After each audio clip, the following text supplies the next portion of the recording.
Big TV భక్తి సమాచారం WhatsApp ఛానల్లో జాయిన్ అవ్వండి. అన్ని విశేషాలు ఎప్పటికప్పుడు తెలుసుకోండి. బిగ్ టీవీ ప్రేక్షకులకు నమస్తే. సో ఇవాళ నాతో పాటు ఉన్నారు ప్రముఖ ఆధ్యాత్మికవేత్త, జ్యోతిష్య వాస్తు పండితులు డాక్టర్ గుండెపూడి శివ సుధీర్ శర్మ గారు. గురుగారు నమస్కారం. శ్రీమాత్రే నమః. శ్రీ గురుభ్యో నమః. గురుగారు, సందేహాల కోసం, పరిష్కారాల కోసం మీ దగ్గరికి వస్తూ ఉంటాము. నిజంగా ఇవాళ నాకు ఒక సందేహం ఉంది. దాని గురించి మిమ్మల్ని అడుగుదాం అనుకుంటున్నారు. మీ దగ్గర నుంచి నిజాయితీ గల ఆన్సర్ మేము ఎక్స్పెక్ట్ చేస్తున్నాము. సో గరికపాటి గారు ఒక హిందూ ఆధ్యాత్మికవేత్త, ఒక అద్వైత తత్వవేత్త, ఆయన ప్రవచనాల గురువు. ప్రపంచం అంతటా కూడా ఆయన మాటల్ని అందరం ఫాలో అవుతూ ఉంటాము. ఆయన సూచనలు పట్టే మనం నడుస్తూ ఉంటాము. ఇవాళ ఆయన మీద ఒక మచ్చబడింది. మొదటి భార్య కామేశ్వరి ఆయన మీద అనేక రకమైనటువంటి ఆరోపణలు చేసింది. సో వాటిని ఏ విధంగా చూడాలి? ఇన్ని సంవత్సరాల తర్వాత ఏ మచ్చ లేకుండా మనందరం ఆయన సూక్తులు పాటిస్తూ ఉన్నాం. శుద్ధులు చెప్పే గరికపాటి సత్యపూస కాదా, నిజంగా కామాంధుడా ఆయన అనే రకరకాల కోణాల నుంచి కామెంట్స్ వినిపిస్తున్నాయి, మనం చూస్తున్నాం, మీకు తెలుసు. సో దీని గురించి మీ ఒపీనియన్, మీ అభిప్రాయం ఏంటి? మొట్టమొదటిగా అమ్మ, మన సనాతన ధర్మం చాలామందికి అనేక రకాలుగా వాళ్ళ సంబంధించినటువంటి కోణాల్లో చూస్తూ ఉంటారు, చెప్తూ ఉంటారు. ఘాటుగా, నిర్మోహమాటంగా ఏ విషయాన్నైనా సరే సూటిగా చెప్పగలిగినటువంటి శక్తి, స్థోమత, లక్షణాలు కలిగినటువంటి ఏకైక ఆధ్యాత్మికవేత్త ఎవరన్నా ఉన్నారు అంటే మన తెలుగులో మొట్టమొదటిగా గరికపాటి నరసింహారావు గారి పేరే చెప్తారు. ఆయన చెప్పేది గుండెల్లో గుచ్చుకుంటుంది మొట్టమొదటిగా. కానీ లోతుగా ఆలోచిస్తే ఆయన మన క్షేమాన్ని ఎంత కోరుకుంటున్నారు అనేటువంటిది అందరికీ తెలిసేనా. ఇది ముఖ్యంగా ఆయనకి పద్మశ్రీ వచ్చింది. పద్మశ్రీ ఎందుకు వచ్చింది అంటే యువతను మార్చగలిగినటువంటి ఆధ్యాత్మికవేత్తలు ఎవరు తొందరగా లేరు. మనకి చాగంటి వారు ఉన్నారు, వారు చెప్పేది కూడాను వారి ధోరణి నిదానంగా చెప్తూ ఉంటారు. మంత్రానికి ధ్యానానికి ఉండేంత తేడా ఉంటుంది వారిద్దరి దాంట్లో. మంత్రం అంటే ఏంటి? నేను ఇక్కడ వచ్చి కూర్చో అని కమాండ్ చేసేది మంత్రం. ధ్యానం, స్తోత్రాలు ఉంటాయి కదా, రాండయ్యా అని బ్రతిమిలాడటం. ఈ రెండింటికి ఉండేటువంటి తేడా వారిద్దరి మధ్యలో ఉంటుంది. గరికపాటి వారు మంత్రం లాంటివారు, సూటిగా చెప్పేస్తారు ఏదైనా సరే. జీన్స్ ప్యాంట్ వేసుకుంటే ఎలాంటి ఇబ్బందులు పడతారు జనాలు, జీన్స్ ప్యాంట్ అనేది వద్దు, అసలు లక్షణం కాదు అని చెప్పే అట్లాంటి చిన్న చిన్న విషయాల దగ్గర నుంచి, అది నిజంగా ఓ మాట చెప్పాలి అంటే సభలో అందరి ముందు చెప్పలేనటువంటి విషయాలు అవి. కానీ అవి కూడా మనస్సులో ఏ రకమైనటువంటి సంకోచం లేకుండా నిర్మోహమాటంగా చెప్పగలిగినటువంటి ఏకైక వ్యక్తి ఎవరైనా ఉన్నారంటే ఆయన తప్పితే ఇంకెవరు లేరు. మరి పద్మశ్రీ ఎందుకు వచ్చింది? యువతని, తప్పుదోవ పడుతున్నటువంటి యువతని సవ్యమైనటువంటి మార్గంలో నడపగలిగినటువంటి ప్రవచనాలు ఎవరిని ఇచ్చారంటే ఆయన ఒక్కరే. పెద్దవాళ్ళ దగ్గర నుంచి అత్తాకోడళ్ళ వ్యవహారం కానీ, భార్యాభర్తల వ్యవహారం కానీ, తల్లి కొడుకు, తండ్రి కొడుకు, అన్నా చెల్లెలు, అక్కా చెల్లెలు ఎలా ఉండాలి, ఏంటి, నిర్మోహమాటంగా ఏ విషయమైనా సరే సూటిగా చెప్పగలిగినటువంటి ఆధ్యాత్మికవేత్త. మరి అలాంటి వ్యక్తి గురించి ఇప్పుడు వస్తున్నటువంటి ఈ మాధ్యమాల ద్వారా వస్తున్నటువంటి విషయాలన్నీ కూడాను ఓ మాట చెప్పాలంటేనమ్మా, పర్సనల్ లైఫ్ వేరు, ప్రొఫెషనల్ లైఫ్ వేరు. ఖచ్చితంగా అవునా? తప్పు చేయని వాడు ప్రపంచంలో ఎవరున్నారు? తప్పు చేయని వాడు ఎవ్వరూ లేరు. ఓ మాట చెప్పాలి అంటే అంటే ఈయన తప్పు చేశారని కాదు నేను చెప్తున్నా. ముఖ్యంగా పర్సనల్ లైఫ్ని ఎవ్వరూ కూడాను వేరెత్తి చూపించడానికి అవకాశం లేదు. ఆ తప్పు కూడా ఇప్పుడు ప్రతి కుటుంబంలో ఉండేటువంటి వ్యవహారాలు ఇవి ఉంటాయి. వాళ్ళకు ఉండే గొడవలు ఉండొచ్చు, సఖ్యతలు ఉండొచ్చు, ప్రేమలు ఉండొచ్చు, ఏదైనా ఉండొచ్చు. మనం ప్రతి ఒక్కళ్ళ ఇంట్లోకి తొంగి చుట్టం మన భారతీయులకు ఉన్నటువంటి ఒక దరిద్రపు కొట్ట అలవాటు అది. అందులోనూ ఒక సెలబ్రిటీ, ఒక వివిఐపి పర్సన్. ఒక మాట చెప్పాలంటే ఇప్పుడు ప్రవచనాలు చెప్పేవాళ్ళలో పద్మశ్రీలు వచ్చిన వాడు లేరమ్మా, అతి తక్కువ. మన తెలుగులో మొట్టమొదటి వ్యక్తి ఆయన. ఆయన పర్సనల్ లైఫ్లో ఎందుకు తొంగి చూడాలి? అసలు తొంగి చూసావు, నీకు తెలిసిందే నిజం అనుకుంటే ఎలా? అసలు నిజం తెలుసుకొని తర్వాత మాట్లాడాలి మనం, అవునా?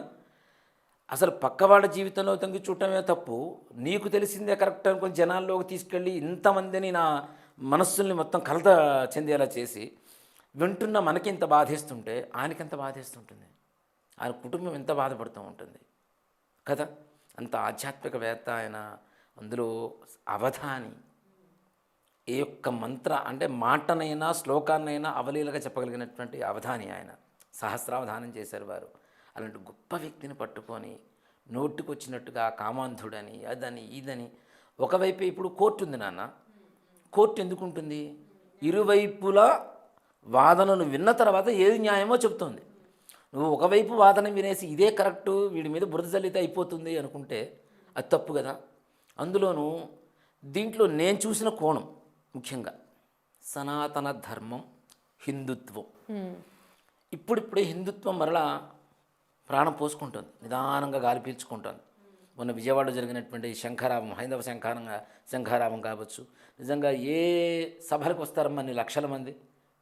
పొలిటీషియన్స్ పెట్టినా కూడా వాళ్ళకి లిక్కర్ ఇచ్చేసి, మాంసాలు ఇచ్చేసి, బస్సులు ఎక్కిచ్చేసి, లారీలు ఎక్కిచ్చేసి తీసుకొని వస్తారు. ఆడియో ఫంక్షన్స్కి అట్లానే తీసుకొస్తుంటారు, ప్రతిదానికి అట్లానే తీసుకొస్తుంటారు. అలాంటిది కొన్ని లక్షల మంది అన్ని చోట్ల వస్తే అట్లాంటి శంఖారావానికి వచ్చినప్పుడు ఎవరికి ఏమిచ్చి తీసుకొచ్చారు? అది కూడా కాదు, రేపటి రోజున మనకి 13వ తారీఖు నుంచి మొత్తం కుంభమేళ జరుగుతుంది. లక్షలాది కోట్ల మంది వస్తున్నారు. మరి వాళ్ళకి ఏమిచ్చి తీసుకొస్తున్నారు? ఎవరు తీసుకొస్తున్నారు? ఇంకా అందరూ కావాలి అని చెప్పి వెళ్ళిపోయేవాళ్ళు తప్పితే, నేను ఒక్క మాట చెప్తా, ఏ పెద్ద స్టార్ అయినా సరే 27 రోజుల పాటు ఒక సభ పెట్టమనండి, మొదటి వారం రోజులు వచ్చిన జనాలు మిగిలిన 20 రోజులు వస్తే నేను ఇవన్నీ వదిలేసేమని చెప్తా, హిందుత్వం వదిలేయమని చెప్తా. వస్తారా? మహా అయితే 2 రోజులు వస్తారు, 3 రోజులు వస్తారు పని మానుకొని. మరి కుంభమేళలో 27 రోజుల పాటు అన్ని కోట్ల మంది ఎలా వస్తున్నారు? కేవలం సనాతన ధర్మం మీద ఉండేటువంటి నమ్మకం పెరిగింది.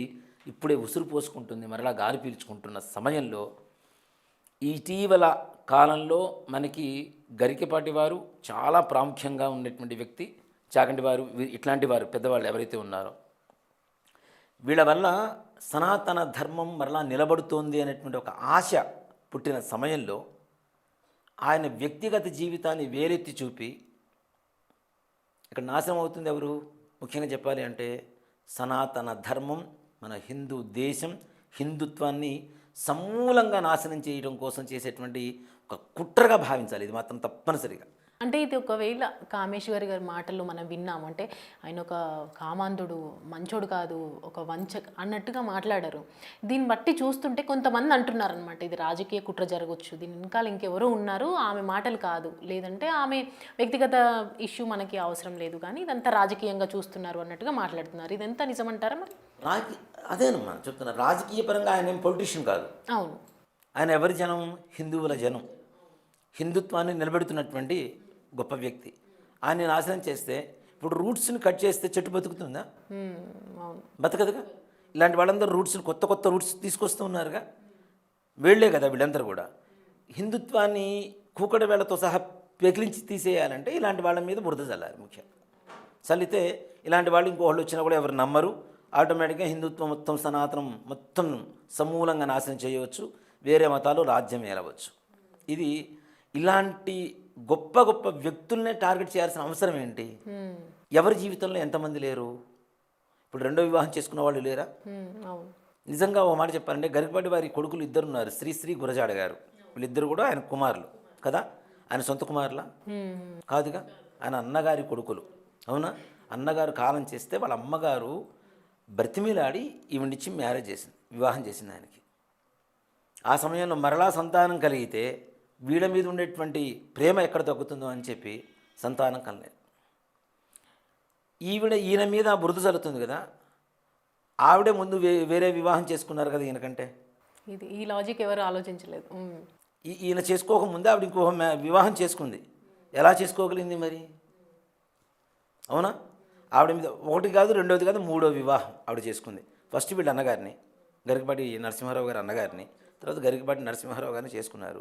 తర్వాత మరి ఈయనకి రెండో వివాహం కాకముందే గరికపాటి స్కూల్ పెట్టుకున్నప్పుడు అన్నయ్యకి ఏదైనా ఉద్యోగం ఉంటే చూడండి, ఉద్యోగం చూస్తే అట్లా మాట్లాడుకున్నప్పుడు అలా దానివల్ల జరిగింది మా ఆయన చనిపోవడము, మా వాళ్ళు వీడికల్లే పడాయి నా మీద మా మీద మా కాపురం చెల్లా చెదురైపోయింది, అప్పుడు ఇదంతా జరిగిందని ప్రాసెస్ అట్లా చెప్తున్నారు. నన్ను ఒక మాట చెప్తానన్నా, అన్న భార్యని వివాహం చేసుకోవాల్సిన పరిస్థితి ఎవరు చేసుకోరు సామాన్యంగా. అలాంటిది వాళ్ళ అమ్మగారు ప్రాధేయపడ్డారు. ఇది అసలు నిజంగా మాట ఎవరికీ తెలియదు. వాళ్ళ అమ్మగారు అడిగారు, చేసుకోనాయన, వద్దు, బయటికి పంపించవద్దు, మన ఇంట్లోనే ఉంచుకుందాం అమ్మాయిని, చక్కగా పిల్లలు ఉన్నారు కదా, వీళ్ళే పిల్లలు అనుకుందాం, వివాహం చేసుకో అంటే ఆవిడ మాటని గౌరవించి, తల్లి మాటను గౌరవించినటువంటి వ్యక్తి ఆయన. ఓ మాట చెప్పాలంటే ఆవిడ రాముడు భార్యను లక్ష్మణుడు చేసుకున్నాడు అని చెప్పి అడిగింది కదా, ఓ మాట చెప్పాలంటే అసలైన రాముడు ఈయనే. అసలైన రాముడు ఈయనే. మానసికమైనటువంటి రామతత్వం కలిగిన వాళ్ళు ఎవరు అంటే గరిపాటి నరసింహారావు గారే. ఆయనకి వివాహం అయిన తర్వాత సంతానాన్ని పొందవచ్చుగా, మరి ఇంకో రెండో వివాహం అయిన తర్వాత కూడా ఎందుకు పొందలేదు? మరి వీళ్ళని ఎందుకు విడిపోవాల్సి వచ్చింది మొదటి భార్యతో? ఎవరు? ఈ కామేశ్వరి గారు. ఒక మాట చెప్పానంటే ఇది నిజంగా నేను ఓపెన్గా చెప్తున్నానమ్మా. గరిపాటి నరసింహారావు గారు ఆయనకు ఉండేటువంటి పాండిత్యాన్ని నలుగురికి పంచాలి, అందరికీ తెలియచేయాలి, మన సనాతన ధర్మాన్ని బ్రతికించాలి అనేటువంటి ఒక ఆలోచనతో ఆయన ఏం చేశారు అంటే ఆంధ్ర మహాసభలు, ఈ సభలకు వెళ్ళటం, ఈ బిజీలో ఉన్న సమయంలో ఖచ్చితంగా చెప్తున్నాను, ఇది కావాలంటే నేను రూఢితో సహా ప్రూఫ్లతో సహా ప్రూవ్ చేస్తాను. నేను తీసుకొచ్చి మనుషుల్ని, ఒక వయోలిన్తో ఆవిడకి పరిచయం ఏర్పడింది. కొడుకుల్ని ఇద్దరిని ఇంట్లో పడేసి ఆవిడ వెళ్ళి పెళ్లి చేసుకుంది అతనితో. మరి డివోర్స్ తీసుకోకుండా ఏం చేస్తారు ఈయన? ఈ సంగతి ఎవరికైనా తెలుసా? తెలియదు. ఈ కోణం ఎవ్వరికీ తెలియదు. తెలియకుండా ఇష్టం వచ్చినట్టు ఆయన మీద బురద జల్లేసి, ఓ కామాంధుడు, నీచుడు, చీకటి కోణాలు, అది ఇది అని ఇష్టం వచ్చినట్టు వ్యూస్ కోసం ఇష్టం వచ్చిన తమ్లైన్స్ పెట్టేసి వదిలేస్తున్నారు రోడ్ల మీద. దానివల్ల ఏం నాశనం అవుతున్నారు? మనమే నాశనం అవుతున్నాం. ఆయనకేమింది, హాయి ప్రశాంతంగా ఉంటారు. చెప్పకపోతే ఆయనకు గడవదా? ఆయనకున్న ఆస్తిగా ఆయనకు గడవదా? ఈవిడ ఆస్తి తీసుకున్నారని చెప్పి ఆవిడ చెబుతుంది. ఆయనకున్న ఆస్తి ముందు ఈవిడకున్న ఆస్తి ఎంత చెప్పండి? అవునా? ఈవిడ తర్వాత వివాహం చేసుకున్నారు. మరి ఆయనకంటే ముందు వివాహం ఎలా చేసుకోగలిగారు ఆవిడ? ముందు పరిచయం లేకుండా వయోలిన్ని, ఒక వయోలిన్ విద్వాంసుడు, ఈవిడ సంగీత కచేరీలు చేస్తూ ఉంటుంది. ఆ సంగీత కచేరీలో పరిచయం అయినటువంటి వయోలిన్ విద్వాంసుడిని వివాహం చేసుకుంది ఈవిడ. ఆయనకంటే ముందు కానీ ఈవిడికి మూడో వివాహం అయింది, ఆయనకి రెండో వివాహానికి ముందే. ఎలా అయింది మరి? ఓకే, ఈయన కామాంధుడు అనుకుందాం, మరి వివాహం ఒప్పుకోకుండా వివాహం అయితే చేసుకోలేదుగా, అవునా? మరి ఒక ప్రవచనంలో గొల్లపూడి మారుతిరావు గారు ఒక సభ నిర్వహించారు. సభ నిర్వహిస్తే సభలో వీళ్ళిద్దరూ కలిసి ఉన్నారు. కామేశ్వరి గారు, గరిపాటి నరసింహారావు గారు సభలో కూర్చొని ఉన్నారు. కూర్చొని ఉన్నప్పుడు ఆవిడ వారంటే ఎంత ఇష్టమో, ఎలా ఉంటారో ఎలా చెప్పగలిగింది? మరి ఆయనంటే ఇష్టం లేకుండా, ఆయన కామాంధుడు అని చెప్పి మాట్లాడుతుంది కదా, నీచుడు, ఆయన పేరే నోట్లో పలకడం ఇష్టం లేదు అని. ఆయన పేరు పలకాలి అంటే నరసింహారావు గారు కదా, నారసింహ శబ్దాన్ని పలికితే లోపల ఉండేటువంటి సకల పాపాలు నాశనం అవుతాయి. ఆ సంగతి తెలుసుకొని ఒకసారి ఆయన పేరుతో ఉన్న స్వామివారిని తలుచుకుంటే ఆవిడకుండే చేసిన పాపాలన్నీ కూడా పోతాయి. ప్రతి ఒక్కళ్ళు ఆడవాళ్ళు చెప్తే ఇది కరెక్ట్ అనుకుంటే తప్పు. ఎవరి కోణంలో వాళ్ళు చెప్తూ ఉన్నారు. అసలు నిజమైనటువంటి ఆ నిజానికి ఉండేటువంటి కోణం ఏంటో చూడకుండా ఇష్టం వచ్చినట్టు మాట్లాడటం అనేది చాలా తప్పు. నిజంగా ఒక మాట చెప్తానన్న, ఇప్పుడు అన్నగారి కొడుకులు ఈయనకు సంతానం తీసుకోవచ్చు కదా, రెండో వివాహం అయిన తర్వాత. ఆ ఇద్దరు కొడుకుల్ని ఎందుకు ఇచ్చేస్తున్నారు? అవునా? కొడుకుతో క్రిమినల్ కేసులు పెట్టించారని చెప్పారు. అవును, వాలి సుగ్రీవుని కథ చెప్పినందుకు నా మీద క్రిమినల్ కేసు పెట్టించారు అని చెప్పారు కదా ఆవిడ. మరి అసలు కొడుకులు నిజంగా నువ్వు ప్రేమగా చూసుకున్నట్టయితే నీ కొడుకులు నీ మీద ఎందుకు కేసు పెడతారు? తండ్రి చెబితే పెడతారా? బయటికి రాలేరా? వాళ్ళు బ్రతకటం లేదా? వాళ్ళకి జీవనాధారణ లేదా? వాళ్ళకి విద్య లేదా? లేదు, మా అమ్మ ఆవిడ నువ్వు ఎట్లా నాతో కేసు పెట్టిస్తామని చెప్పి వాళ్ళ నాన్నతో యుద్ధం చేసేటువంటి పరిస్థితి లేదా వాళ్ళకి? బయటకు వస్తే వాళ్ళకి బ్రతుకు తెరువు లేదనుకుంటున్నారా? ఉంది కదా. వాళ్ళకుండే విద్య అయితే ఎక్కడికి పోదు కదా. మన జేబులో ఉండేటువంటి 100 కోట్ల రూపాయల డబ్బులైనా ఎవరైనా దొంగతనం చేయగలుగుతారు. మస్తకంలో ఉండేటువంటి విద్యను ఎవరు దొంగతనం చేయలేరు కదా.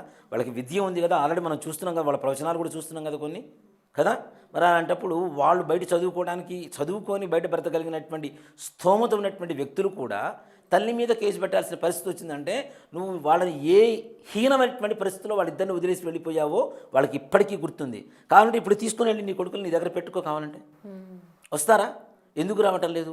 భర్త నీచుడు అనుకుందాం, మరి కొడుకులు ఎందుకు దగ్గర రావటంలా? తల్లి ప్రేమకు మించింది ప్రపంచంలో ఇంకోటి లేదని మనం చదువుతూనే ఉంటాం. తల్లిని మించిన దైవం లేదని కూడా శాస్త్రమే చెప్తుంది.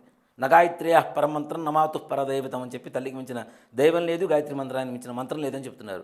మరి అలాంటి తల్లిని కూడా ద్వేషించేంత స్థాయిలో, అంటే తల్లి అనేటువంటి ఒక పదానికి కూడా కళంకం తెచ్చినటువంటి నువ్వు ఒక పెద్ద అంటే భారతదేశంలో ఉన్నటువంటి అత్యున్నతమైనటువంటి పురస్కారాన్ని పొందినటువంటి కొంతమంది హిందువుల్ని తప్పుదోవ పడుతున్నటువంటి హిందువుల్ని సరైనటువంటి దారిలో నడిపిస్తున్నటువంటి ఒక మహానుభావుడి మీద ఇన్ని సంవత్సరాల తర్వాత 2001లో నువ్వు బయటికి వెళ్ళిపోతే 2024 నువ్వు గొడవ చేయాల్సిన అవసరం నీకేంటి?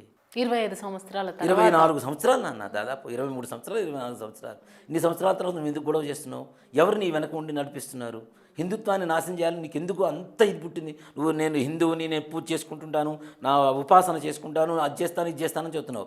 అంత ఉపాసన చేసేటువంటి అమ్మవారు నీకేం చెప్పింది? నువ్వు చేస్తున్న దేవుడు నీకేం చెప్పాడు? ఎదురువాడి జీవితాన్ని నాశనం చేయి, హిందుత్వాన్ని నాశనం చేయని చెప్పి దేవుడు చెప్పాడా? అలా నువ్వు చేయడం వల్ల ఏం నాశనం అవుతుందని నీకు ఆ మాత్రం ఆలోచన లేదా? నువ్వు సాంస్కృతిక ఫ్యాకల్టీ ఆవిడ, కాలేజెస్లో సంస్కృతి చెప్తూ ఉంటారు ఆవిడ. ఆవిడతో పాటు పని చేసిన వాళ్ళు నాకు తెలుసు. అంటే ఆవిడ గురించి మీకు సవివరంగా ఆవిడతో పరిచయం ఉన్నటువంటి వ్యక్తులతో నేను మాట్లాడిన తర్వాతనే మీడియా ముందుకు వస్తున్నాను. లేకపోతే ఇంతవరకు ఇదే ఫస్ట్ వీడియో నేను ఆయన వారి గురించి చెప్పడం కూడా. ఓ మాట చెప్పాలంటే సవివరంగా ఆయన ఉన్న పరిస్థితి ఏంటి, ఆయన ఉన్నత భావాలేంటి, ఆవిడ చేసిన పరిస్థితులు ఏంటి, నిజంగా చెప్తున్నాను. నా పిల్లలు ఇద్దరిని కూడా వదిలేసి వెళ్ళిపోయింది ఆవిడ ఇంకో ఆయన వివాహం చేసుకోవడానికి. మరి అది తప్పు కదా? నువ్వు రోడ్డు మీద పడేసిపోయినప్పుడు ఆయన ఆదుకున్నాడు, సొంత కొడుకులాగా చూసుకున్నాడు. ఎంత అన్న కొడుకులు ఉన్నా సొంత కొడుకును ఇంకో కొడుకు కావాలంటే తీసుకోవచ్చు, లేదా కూతురు కావాలంటే పుట్టొచ్చు. కానీ వాళ్ళు ఎవ్వరూ వద్దు, వీళ్ళిద్దరి మీదనే ప్రేమ పోతుంది, ఇంకో కొడుకో కూతురు పుడుతుంది అని చెప్పి ఆ చేసుకున్న రెండు ఆవిడ చేతులు ఆవిడ కాళ్ళు కూడా దండం పెట్టారు. ఎవరైనా మాతృత్వాన్ని కోరుకుంటారు. ఆవిడ చాలా మంచివారు. మొదటిపారి చెప్తున్నారు ఇప్పుడు కామేశ్వరి, తన భార్య గరికపాటి భార్య మంచిదే, నాకు పిల్లలిద్దరికీ ఆదుకుంది, అన్నం పెట్టిందని చెప్తుంది.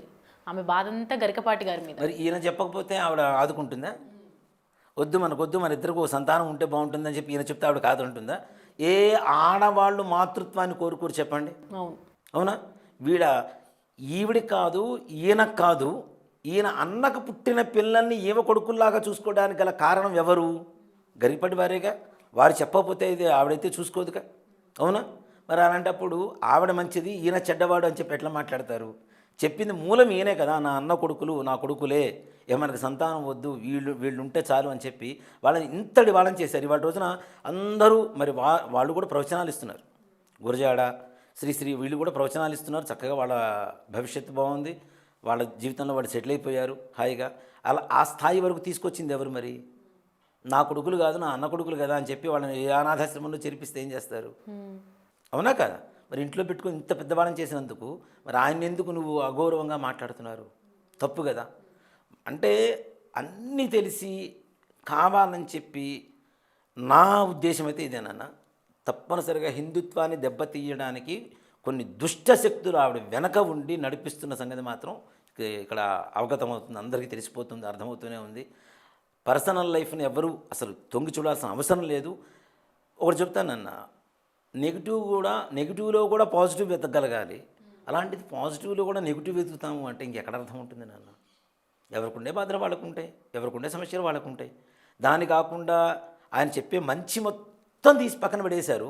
ఒక్కసారిగా గరికపాటి వారి చీకటి కోణాలు అని పెట్టేశారు. మీరు ఇందాక అన్నట్టు రూట్ని కట్ చేస్తే దాని గురించి మాట్లాడారు కాబట్టి నాకు ఒక డౌట్.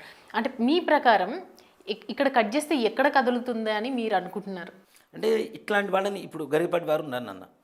ఓ మాట చెప్పానంటే ప్రపంచంలో ఉండేటువంటి ప్రతి హిందువులకి, ప్రతి తెలుగు వాళ్ళకి పరిచయం ఉన్నటువంటి వ్యక్తి ఆయన, గొప్ప వ్యక్తి. అలాంటి వాళ్ళని మనం చెడ్డవాడు అని ఒక ముద్ర వేసామనుకోండి, ఇంకొక గరికపాటి వారు, ఇంకొక చాగంటి వారు, ఇంకొకళ్ళు ఎవరన్నా వస్తారు. వచ్చినప్పుడు ఏం చేస్తారు? వీళ్ళందరూ ఇంతేరా అని చెప్పి నమ్మడం మానేస్తారా లేదా మన వాళ్ళు? అవునా? చెప్పడానికి ముందుకు రావడానికి కూడా ధైర్యం చాలని పరిస్థితి వరకు తీసుకొస్తున్నారు. అమ్మో మనం ఎక్కడ ఫేమ్ అయితే, ఎక్కడ మన పర్సనల్ లైఫ్లో వీళ్ళు వేలు పెట్టి గెలుగుతారో, ఎక్కడ తొంగి చూస్తారో అనే భయంతో చెప్పగలిగినటువంటి వ్యక్తులు కూడా బయటకు వచ్చి చెప్పేంత ధైర్యం చేయలేనటువంటి నిస్సహాయ స్థితికి మన హిందుత్వాన్ని తీసుకురావడానికి కారణం అవుతుంది. అవునా కదా? ఇప్పుడు చెప్పేవాళ్ళు ఉంటేనే ఇలా ఉన్నాం, అసలు చెప్పేవాడే లేకపోతే ఏం చేస్తాం మనం? అవునా? నిజంగా ఆయన కొన్ని విషయాలు చెప్పినప్పుడు నాన్న చాలామంది కూడాను నవ్వుకున్నారు. యూత్ అంతా కూడాను కేవలం కాసేపు నవ్వుకోవడం కోసం కూడా ఆయన వీడియోస్ కొంతమంది ఎంకరేజ్ చేసిన వాళ్ళు ఉన్నారు. కానీ అలాంటి యూతే ఆయన చెప్పినటువంటి ధర్మ మార్గంలో నడిచినటువంటి వాళ్ళు కొన్ని లక్షల మంది ఉన్నారు. ఇప్పుడు ఆయన చెప్పబట్టి లక్షల మంది బాగుపడ్డారు, కొంతమంది వినలేదు, వదిలేశారు. అసలు చెప్పేవాడు లేకపోతే ఈ లక్షల మంది కూడా పాడైపోయినట్టేగా. అవును. అవునా? సో ఇలాంటి వాళ్ళని బయటికి రానివ్వకుండా, ఇంకొకళ్ళు ఎవరు చెప్పనివ్వకుండా, ఫేమ్ అయితే ఎక్కడ మన పర్సనల్ లైఫ్లో తొంగి చూసి మనల్ని ఎక్కడ బ్లేమ్ చేస్తారో అనేటువంటి ఒక భయాన్ని సృష్టించి ఇంకెవరూ కూడాను ఈ స్థాయిలో చెప్పడానికి అవకాశం లేకుండా చేస్తూ, చెప్పడానికి ఎవరు లేకపోతే ఏమవుతుంది, నాశనం అవుతూ ఉంటుంది హిందుత్వం. ఈ ఇష్యూ జరిగిన 2 రోజుల తర్వాత, అంటే 2-3 రోజులు అంటే జరుగుతున్న గత వారం నుంచి చూసుకుంటే కూడా ఈ ఈ క్రమంలో ఈరోజు గరికపాటి గారు రియాక్ట్ అయ్యారు. ఏమని, నేను పరువు నష్టం దావా కింద వేయాల్సి వస్తుంది, హైకోర్టుకు వెళ్తాను, నేను దీని గురించి మీ పైన నేను కేసు వేస్తాను అని. అంటే నార్మల్గా గరికపాటి గురించి మనం చూసుకున్నట్టయితే మీ మాటలో ఎవరిని అడిగినా కూడా ఆయన ఒక గాడ్ లాగా చెప్తారు, ఆయనను అందరూ ఫాలో అవుతారు ఫస్ట్. ఒకప్పుడు ఆయనని తీసుకెళ్ళి ఆయన అసలు ఈయన బ్రెయిన్లో ఏముందని చైనాకి వెళ్ళి టెస్ట్ చేశారు. ఇంత మెమొరీ ఎక్కడి నుంచి వస్తుంది, ఇంతటి జ్ఞానం ఎక్కడి నుంచి వస్తుంది అంటే, అంతటి వ్యక్తికి ఒక కుటుంబ సపోర్ట్ అనేది ఎందుకు లేదు? అంటే ఇంత జరుగుతున్న ఇష్యూ, ఆయన మీద ఇట్లా నిందలు పడుతున్నాయి, ఆరోపణలు పడుతున్నాయి, మరి ఎందుకు బయటకు వచ్చి ఎవరు చెప్పలేకపోతున్నారు? నిజంగా అంతటి గరికపాటికి నిజంగా కోర్టు నుంచి ఇవన్నీ కావాలా, పరువు నష్టం అవన్నీ? అంటే ఒకటి చెప్తానన్న, ఒక వ్యక్తి సహనానికి పరీక్ష ఉంటుంది. ఎంతవరకు సహనం ఉంటుంది? సహనం కోల్పోతే భగవంతుడు కూడా, ఇప్పుడు శ్రీకృష్ణుడు అర్జునుడు యుద్ధం చేయను అంటే నువ్వు చేయాల్సిందని చెప్పాడా లేదా? మానవతా ధర్మం ఆయన చెప్పేది అదే. ఓ మాట చెప్పాలంటే గరికపాటి గారు చేసేటువంటి ప్రవచనాలు ఉండేటువంటిది ఏంటి అంటే personality development, only personality development. మనిషి ఎలా బ్రతకాలి, ఎలా ఉండకూడదు, ఏం చేయాలి, ఏది నమ్మాలి, ఏది మూఢనమ్మకం, ఏది నమ్మకం, ఏది విశ్వాసం, ఏది అవిశ్వాసం అనేటువంటి చెప్పే లక్షణాలు అని చెప్పేవన్నీ కూడాను ఆ పర్సనాలిటీ డెవలప్మెంట్లో కూడాను. ఇప్పుడు నేనే ఉన్నానన్న, సహనం సహనం సహనం, శాంతి శాంతి శాంతి శాంతి అంటాం. ఎంతవరకు శాంతి? మనం తింటుంది ఉప్పు కారాలే, బ్రతుకుతుంది కలియుగంలోనే. అవునా? ఆయన అపార్ట్మెంట్ తీసుకున్నప్పుడు అపార్ట్మెంట్ గురించి కూడా చెప్పారు ఆయన. అవునవును. ఎలా ఉంటుంది? గాల్లో జీవనం, పైన నీతి కాదు, కింద నీది కాదు, పక్కన మంది కాదు, మేకు కొడితే పక్కవాడు వస్తాడని కూడా చెబుతూనే ఉన్నారు ఆయన. అది నిజం కదా. అంటే నిజాన్ని మాత్రమే చెప్పగలిగినటువంటి వ్యక్తి, అబద్ధం లేదు దాంట్లో. నిజంగానే మన మూఢ విశ్వాసాలు చాలా ఉంటాయి. మనం అది చేస్తే ఇది బాగుంటుంది, ఇది చేస్తే బాగుంటుంది, అది కూడా తప్పు, అది కాదు, అది మూఢనమ్మకం తప్పితే నమ్మకం కాదు అని చెప్పి నిర్మోహమాటంగా చెప్తూనే ఉన్నారు. హిందుత్వంలో ఏదైతే తప్పు ఉందో అది కూడా వేలెత్తి చూపించారు ఆయన. అలాంటి నిజంగా ఆయన ఎంత ధార్మికంగా ఉంటారో కొంతమంది ఆయన దగ్గర ప్రవచనాలు చెప్పించిన వాళ్ళు నాకు చెప్పారు. కొన్ని సంస్థల వాళ్ళు డబ్బులు అడుగుతారు, తీసుకుంటారు ప్రవచనం చేసినందుకు. నిజంగా వాళ్ళు ధార్మికమైనటువంటి కార్యక్రమాలు చేసేటువంటి సంస్థే కనుక అయితే తీసుకున్న దాంట్లో సగం అక్కడే వెంటనే ఇచ్చేసి వస్తారు వారికి. ఈ సంగతి ఎంతమందికి తెలుసు? ఆయన అంత తీసుకున్నారు, ఇంత సంపాదించారు, అంత సంపాదించారంటే ఎవరు సంపాదించుకోకుండా ఉన్నారు నాన్న? ఎవరు సంపాదించుకోకుండా ఉన్నారు చెప్పండి? మరి ఈవిడెందుకు ఫ్యాకల్టీగా పనిచేస్తుంది ఇప్పటికీ కొన్ని కాలేజెస్లో? అవునా? ఆవిడ సంపాదించుకోవాలనేగా, ఉన్నది ఒక్కతే కదా, ఏం చేస్తుంది మరి? అవునా కదా? సంపాదించుకోవడానికి ఆయన ఒక ఉన్నత స్థానంలో వచ్చాడు, ఆర్థికంగా బాగున్నాడు అని చెప్పి ఆయన మీద బురద చల్లేద్దాం, ఆయన నాశనం చేసేద్దాం. నిజంగా ఇట్లానే ఒక ఆయన ఇట్లా ఏదో అమెరికాలో ఏదో జరిగిందని ఒక అవధాని గారిని ఇట్లానే బురద చల్లారు, ఆయన నాశనం చేశారు. ఈ రెండు ఈయన ఇప్పుడు ఉన్నత స్థానంలో ఉన్నటువంటి వ్యక్తుల్లో గొప్ప వ్యక్తి ఎవరంటే ఈయన పేరు తెలియని యూత్ ఎవరన్నా ఉన్నారా? గరికపాటి వారి పేరు తెలియని యూత్ ఎవరన్నా ఉన్నారా? పెద్దవాళ్ళ సంగతి తీసి పక్కన పెడదాం, పెద్దవాళ్ళకి గ్యారంటీ తెలుస్తుంది. చిన్న వాళ్ళకి ఎవరికైనా తెలియని వాళ్ళకి ఎవరన్నా ఉన్నారా? ఆయన రీల్స్ కూడా మళ్ళీ రీమిక్స్ చేసి చేస్తున్నటువంటి పిల్లలు లేరా, యూత్ లేరా? అంటే ఎంత హృదయాల్లో చొచ్చుకుపోయింది ఆయన మాటలు, ఎంత గుండెల్లో గుచ్చుకుపోయినాయి. అలాంటి వ్యక్తి మీద బురద చల్లడం ఎంతవరకు కరెక్ట్ అదే కదా? ఆయన ధార్మికంగా ఉంటారు తప్పనిసరిగా. నేను ఆయన ఒక్కసారి కలిశాను పర్సనల్గా, ఎక్కువ మాట్లాడింది కూడా లేదు. మేము లక్ష దీపోత్సవం చేయడానికి వారిని ఆహ్వానించడానికి వెళ్ళినాం. ఆయన నిర్మోహమాటంగా చెప్తారు, నేను వస్తాను, సర్లేండి నేను వస్తానండి తప్పనిసరిగా, ఇట్లాంటి మాటలు చెప్పారు. నాయన ఆ తారీఖు రోజున నాకు వేరే ప్రవచనం ఉంది, నేను రాలేకపోతున్నాను, మా ఆశీస్సులు మీకుంటే తప్పనిసరిగా, ఇదే మాట అంతే, దాంట్లో అనుమానం లేదు. ఇంకోళ్ళు ఏం చేస్తారంటే వస్తానండి చూస్తాం తప్పనిసరిగా. మనం ఏం చేస్తాం, ఆయన వస్తున్నారని వెయిట్ చేస్తూ ఉంటాం కదా. రాకపోతే ఏమవుతుంది, ఆయన మీద చెడు భావన కలుగుతుంది. వస్తానని చెప్పారు, రాలేదు, ఎంత పొగరుంది, అది ఇదని మాట్లాడతారు. ఆయన అట్లాంటి వాటిలో కూడా చాలా జాగ్రత్తలు తీసుకుంటారు. నిజంగా పరువు నష్టం దావా అంటే ఎంతవరకు సహనం వహిస్తారు నాన్న? ఇప్పుడు తన పరువుకి, ఇప్పుడు మానం కన్నా ప్రాణం ముఖ్యమని చెప్పి చాలామంది మాట్లాడుతుంటారు. కానీ ఆయన ప్రాణం కంటే మానం ముఖ్యమనేది ఒకటి. అవునా? ప్రాణమానములో ఎందు బొంకినా బొంకవచ్చు అని చెప్పి ఒక శాస్త్రం ఉంది. ప్రాణం పోయేటప్పుడు, మానం పోయేటప్పుడు ఏదైనా అబద్ధం చెప్పినా పర్లేదని చెప్తారు. కానీ ఆయన మానం పోతున్నప్పుడు, ఆయన పరువు పోతున్నప్పుడు ఆ మాత్రం స్పందించకపోతే నిజంగా మౌనం అంగీకారం అంటారు కదా. ఆయన మౌనంగా ఉంటే మరి ఆయన తప్పు చేసినట్టే కదా జనాలందరి దృష్టిలో. ఏం చెయ్యకపోతే ఆయన ఎందుకు మౌనంగా ఉంటారు? ఇది ఒక మాట వస్తుంది మళ్ళీ ఆయన మీద. ఒక మాట చెప్పానంటే ఆయన చేశాడు కాబట్టి నోరు మూసుకొని కూర్చొని ఉన్నాడు. తప్పులు మొత్తం ఆయనవే. రేపటి రోజున ఇదే మాట అంటారు. ఇంకొకడు ఎవడో మొన్న ఈ మధ్య ఆయన చెప్పే, ఇప్పుడు ప్రవచనాల్లో ఉండేటువంటి ఆంతర్యం ఏమిటి, అక్కడ ఉండేటువంటి సందర్భం ఏంటి చూసుకొని చెప్తూ ఉంటారు. ఇప్పుడు మొన్న ఈ మధ్య ఆయన మీద తర్వాత చాగంటి వారి మీద, శృంగేరి స్వామివారి మీద. ఇప్పుడు గరిగిపడ్డి వారు ఒక ప్రవచనకర్త నాన్న. శృంగేరి స్వామివారు ఉన్నారు, భారతీయ తీర్థ స్వామివారు. ఆయన చెప్పిన దాంట్లో కూడా తప్పులు వెతుకుతూ ఆయన మీద వ్యంగ్యంగా ఒకడు మాట్లాడాడు. దాస్ పైలా అని ఒకడు ఉంటాడు శ్రీకాకుళంలో. అలాంటి వ్యక్తుల మీదే పడుతున్నప్పుడు ఇలాంటి, కాకపోతే నేను ఒకటే చెప్తున్నా గరిగిపడ్డి వారికి, మనం వారికి చెప్పేంత స్థాయి వర్షం కాదు వారి. అట్లా అంటే మనలాంటి వాళ్ళని కొన్ని కోట్ల మందిని కలిపితే ఒక గరిగిపడ్డి వారు అవుతారు. ఏనుగు వీధిని పోతూ ఉంటే కుక్కలు మురుగుతూ ఉంటాయి. మురిగిన ప్రతి కుక్క దగ్గర ఆగితే ఏనుకుండే విలువ తగ్గిపోతుంది. ఏనుగు చచ్చినా 10,000, బ్రతికున్నా 10,000 కదా. కాబట్టి దయచేసి ఇవన్నీ ఏం పట్టించుకోకండి. మీ ప్రవచనాలు ఎక్కడ ఆపకండి దయచేసి. మీ ఏదైతే ప్రవాహం ఉందో, ప్రవచన ప్రవాహం ఉందో అది కొనసాగించాలి. హిందుత్వం నిలబడాలి, యువత మారాలి, మూఢనమ్మకాల మీద ఉండేటువంటి అనుమానాలు ఏవైతే మొత్తం తీరిపోవాలి. మీలాగా చెప్పేటువంటి వ్యక్తులు లేక చాలామంది ఇంతకాలం కూడా సనాతన ధర్మం మరుగున పడిపోయింది.